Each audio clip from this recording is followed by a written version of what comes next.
ഇന്ന് നമ്മൾ USSൻ്റെ ഫെബ്രുവരി 27 നടക്കുന്ന എക്സാമുമായി ബന്ധപ്പെട്ട വീഡിയോ ക്ലാസ്സുകൾ ആരംഭിക്കുകയാണ്. താരതമ്യേന നമുക്ക് നമ്മുടെ പാഠപുസ്തകത്തിലുള്ള ചോദ്യങ്ങളെക്കാൾ കുറച്ചുകൂടി ബുദ്ധിമുട്ടുള്ള ചോദ്യങ്ങളാവും എക്സാമിന് വരുന്നത്. അപ്പോൾ ആ രീതിയിലുള്ള ചോദ്യങ്ങളായിരിക്കും നമ്മൾ ഇതിനകത്ത് ഡിസ്കസ് ചെയ്യുന്നതെന്ന് വെച്ചാൽ വളരെ സിമ്പിളായിട്ടുള്ളതല്ല, കുറച്ച് ടഫായിട്ടുള്ള ചോദ്യങ്ങളാണ് നമ്മൾ ഇതിനകത്ത് ഡിസ്കസ് ചെയ്യുന്നത്. അപ്പോൾ അത് തന്നെ നിങ്ങൾ നോക്കി പല ആവർത്തി ചെയ്ത് പഠിച്ചിട്ട് വേണം നിങ്ങൾ എക്സാമിന് പോകാൻ കേട്ടോ. അപ്പോൾ ഇന്ന് മുതൽ സ്റ്റാർട്ട് ചെയ്യാം. നിങ്ങൾ 7ാം ക്ലാസ്സിലെ കൂട്ടുകാർക്കെല്ലാം വീഡിയോ ഷെയർ ചെയ്യാനും മറക്കല്ലേ. ഒന്നാമത്തെ ചോദ്യം, find the unit digit in the product 2467 all raised to 153 into 341 all raised to 72. മുകളിൽ കൊടുത്തിരിക്കുന്ന ഗുണനഫലത്തിൻ്റെ ഒറ്റയുടെ സ്ഥാനത്തെ അക്കം എത്ര എന്നാണ് ചോദ്യം. അപ്പോൾ ഇത്രയും വലിയ സംഖ്യകളൊക്കെ വരുമ്പോൾ നമ്മളിങ്ങനെ കണ്ണുകളിലിരിക്കരുത്. എന്താ വേണ്ടതെന്നറിയാം, ഫസ്റ്റ് ഡിജിറ്റ് മാത്രം നമ്മൾ എടുക്കുക. നോക്കുക, 7 raised to 153 ഇൻറ്റു ഇതിൻ്റെ ഒറ്റയുടെ സ്ഥാനത്തെ അക്കം എത്ര, 1 raised to 72 ചെയ്യുക. അപ്പോൾ ഇതിൻ്റെ വൺസ് പ്ലേസിൽ വരുന്ന നമ്പർ ഇൻറ്റു ഇതിൻ്റെ വൺസ് പ്ലേസിൽ വരുന്ന നമ്പർ. അപ്പോൾ ഇതിൻ്റെ വൺസ് പ്ലേസിൽ വരുന്ന നമ്പർ കണ്ടെത്താൻ എന്താ മാർഗം? നമ്മൾ ആദ്യം 7ൻ്റെ പവേഴ്സിനെ എടുത്ത് നോക്കുക. നമുക്കറിയാം 7 raised to 1 മീൻസ് 7 തന്നെയാണ്. അടുത്ത എന്താ, 7 സ്ക്വയർ മീൻസ് 7 7s are 49 വരും.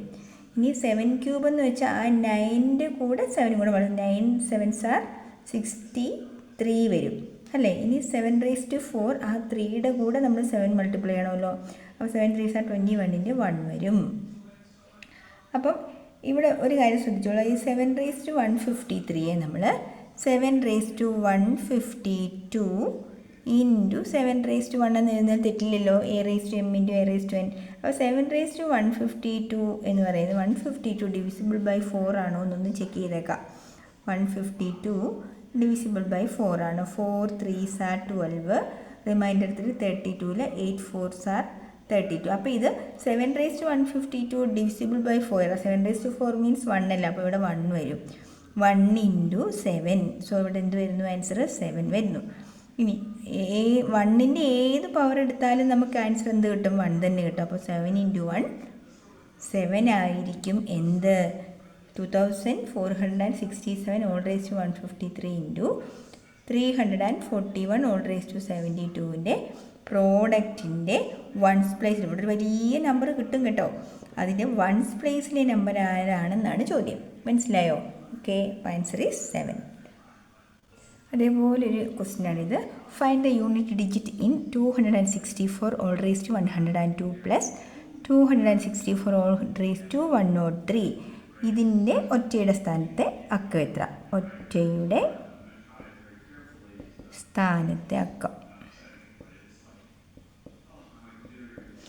അപ്പോൾ എന്ത് ചെയ്യാം, നമ്മൾ ഇത് ഫുള്ളായിട്ട് ചെയ്യേണ്ടെന്ന് നമ്മൾ പറഞ്ഞു. അപ്പോൾ നമ്മൾ എന്ത് ചെയ്യണം, 4 raised to 102 plus 4 raised to 103 കണ്ടുപിടിച്ചാൽ മതിയോ? അപ്പോൾ ആദ്യം നമുക്ക് 4ൻ്റെ പവേഴ്സ് ഒന്ന് എഴുതി നോക്കാം. ഫസ്റ്റ് 4 raised to 1ൻ്റെ വൺസ് പ്ലേസിലെ നമ്പർ 4 വരും. 4 സ്ക്വയർ എന്ന് വെച്ചാൽ 16, അപ്പോൾ വൺസ് പ്ലേസിൽ വരുന്നത് 6 വരും. 4 ക്യൂബ് എന്ന് വെച്ചാൽ 16 ഇൻറ്റു 4, 6 4 24, വീണ്ടും 4 വരും. അടുത്ത 4 raised to 4 വന്നാൽ ആ 4 ഇൻറ്റു 4 16ൻ്റെ 6 വരും. 4 raised to 5 വന്നാൽ 6 4 24, അപ്പം 4 6 4 6 മാത്രമേ വരുള്ളൂ എപ്പോഴും വൺസ് പ്ലേസിൽ. അപ്പോൾ നോക്ക്, 102 ഈസ് ആൻ ഈവൻ നമ്പർ അല്ലേ, അതൊരു ഇരട്ട സംഖ്യയാണ്. നോക്ക്, ഇരട്ട സംഖ്യകൾ വരുന്നിടത്തെല്ലാം ഏത് നമ്പറാണ് വൺസ് പ്ലേസിൽ വരുന്നത്, 6. അപ്പോൾ ഇവിടെ വരുന്നത് 6 ആണ്. പ്ലസ് ഇവിടെ നമുക്ക് എന്ത് ചെയ്യാം, നമുക്ക് പറയാവുന്ന സ്ഥിതിക്ക് 4 raised to 102 into 4 raised to 1 എന്ന് നമുക്ക് എഴുതാമല്ലോ, a raised to m into a raised to n a raised to m plus എന്നുള്ള കണ്ടീഷൻ. അപ്പോൾ 6 പ്ലസ് ഇത് 6 ആണെന്ന് നമുക്കറിയാമല്ലോ. 6 ഇൻറ്റു 4 raised to 1 വരുമല്ലോ. അപ്പോൾ 4 raised to 1 മീൻസ് 4 തന്നെ അല്ലേ. അപ്പോൾ 6 പ്ലസ് 4 എന്ന് വരും അത്. ഓക്കെ,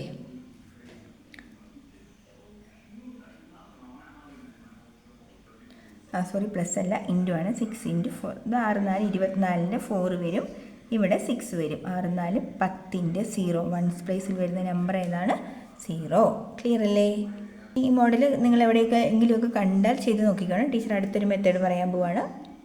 ചോദ്യം വളരെ ശ്രദ്ധിച്ച് നോക്കിക്കണം.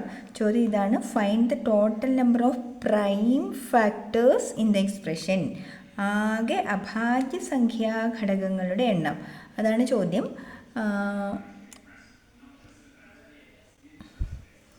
അപ്പോൾ ഇവിടെ നമുക്കറിയാം ഇത് 7 അഭാജ്യസംഖ്യയാണ്, 11 അഭാജ്യസംഖ്യയാണ്. ഇത് രണ്ടും പ്രൈം നമ്പേഴ്സാണ്. 4 പ്രൈം ആണോ? അല്ല. അപ്പോൾ 4നെ കൂടെ നമ്മൾ എന്താക്കുന്നു? 4⁻11 എന്നതിനെ നമ്മൾ ഇങ്ങനെ വേണം എഴുതാമല്ലോ. 2⁻2 11 എഴുതുന്നതിൽ തെറ്റില്ലല്ലോ. a⁻m എന്ന് വെച്ചാൽ mn എന്ന് എഴുതാം. അപ്പോൾ 2⁻11 എന്നുള്ളതിനെ നമുക്ക് എങ്ങനെ എഴുതാം? 2⁻22 എന്ന് മാറ്റി എഴുതാവുന്നതാണ്. അപ്പോൾ ഈ നമ്പർ എങ്ങനെ മാറി? 2⁻22 ഇൻറ്റു 7⁵5 ഇൻറ്റു 11⁵2. ആകെ പ്രൈം നമ്പേഴ്സിൻ്റെ അഭാജ്യസംഖ്യാ ഘടകങ്ങളുടെ എണ്ണമാണ് ചോദിച്ചിരിക്കുന്നത്. അപ്പം നമുക്ക് എന്ത് എഴുതിയാൽ മതി? 22 + 5 + 2 എന്ന് എഴുതിയാൽ മതി.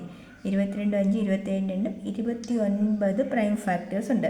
അപ്പം നിങ്ങൾക്കെല്ലാം ഒരു കൺഫ്യൂഷൻ, അയ്യോ ടീച്ചർ നേരത്തെ പറഞ്ഞിരുന്നു ഇവിടെ +1 ഇട്ടാൽ മതി എന്നും പറഞ്ഞിരുന്ന ഒരു കഥ ഓർക്കുന്നുണ്ടാവും ക്ലാസ്സുകളിലല്ലേ? അതിൻ്റെ ചോദ്യം എങ്ങനെയാണ് വരേണ്ടത്? ആകെ ഘടകങ്ങളുടെ എണ്ണം ചോദിച്ചാലാണ് അത് എഴുതേണ്ടത്. ആകെ എത്ര ഘടകങ്ങൾ, ടോട്ടൽ നമ്പർ ഓഫ് ഫാക്ടേഴ്സ് ചോദിച്ചാലായിട്ട് ആകെ എത്ര ഘടകങ്ങൾ. ടോട്ടൽ നമ്പർ ഓഫ് ഫാക്ടേഴ്സ് ചോദിക്കുമ്പോഴാണ് നമ്മൾ എന്ത് ചെയ്യേണ്ടത്? ഈ പവറിൻ്റെ കൂടെ +1, അതായത് 22 + 1 ഇൻറ്റു 5ൻ്റെ കൂടെ +1 ചെയ്യണം അല്ലേ?